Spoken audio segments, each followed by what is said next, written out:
Kakinada Jayalakshmi bank బాధితుల పరిస్థితి ఏంటి? ఇన్నేళ్లు గడుస్తున్నా ఇప్పటివరకు ఎలాంటి న్యాయం జరగలేదు. అక్రమార్కులు బెయిల్ మీద బయట దర్జాగా తిరుగుతుంటే పాపం వీరు మాత్రం పోయిన సొమ్ము కోసం కాళ్లరిగేరా ప్రదక్షిణలు చేస్తున్నారు.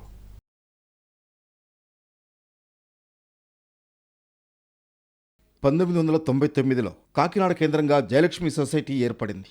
ఉమ్మడి తూర్పుగోదావరి, పశ్చిమ గోదావరి, కృష్ణా, విశాఖలో 20కి పైగా బ్రాంచులున్నాయి. 20,000 మందికి పైగా డిపాజిటర్లున్నారు. 2022లో బ్యాంక్ నిర్వాహకులు సీతారామాంజనేయులు, విశాలాక్షి బ్యాంక్ డైరెక్టర్లు చీటింగ్ చేసి బోర్డు తిప్పేశారు. దాదాపు 582 కోట్లు సేకరించి బాధితులకు పంగనామాలు పెట్టారు. బాధితులలో ఎక్కువగా రిటైర్డ్ ఎంప్లాయీస్, మహిళలు ఉన్నారు.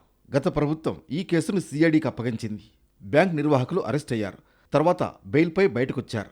కానీ బాధితులకు మాత్రం ఇప్పటి వరకు ఎటువంటి న్యాయం జరగలేదు. వారికి రావాల్సిన సొమ్ములలో రూపాయి కూడా తిరిగి రాలేదు. బ్యాంకు నిర్వాహకులు ఆస్తులు జప్తు చేసినా ఉపయోగం లేదు.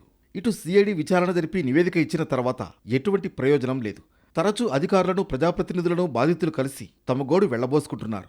వారు న్యాయం చేస్తామని చెబుతున్నా ఇప్పటి వరకు జరిగిందేమీ లేదు. ఇప్పటికే బినామీలను పెట్టుకుని డిపాజిట్లు మొత్తం ఒక సిస్టమ్ ప్రకారం ట్రాన్స్ఫర్ చేసేశారు బ్యాంకు నిర్వాహకులు. తమకు సంబంధం లేకుండా ఆస్తులను కొనుగోలు చేశారు.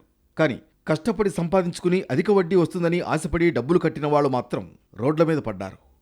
మొత్తానికి జయలక్ష్మి చీటింగ్ జరిగి 4 ఏళ్లు దాటింది. కానీ ఇప్పటి వరకు ఎలాంటి న్యాయం జరగలేదు. దయచేసి మా డబ్బు మాకు తిరిగి ఇప్పించండి అంటూ బాధితులు కాళ్లా వేళ్లా పడుతున్నారు.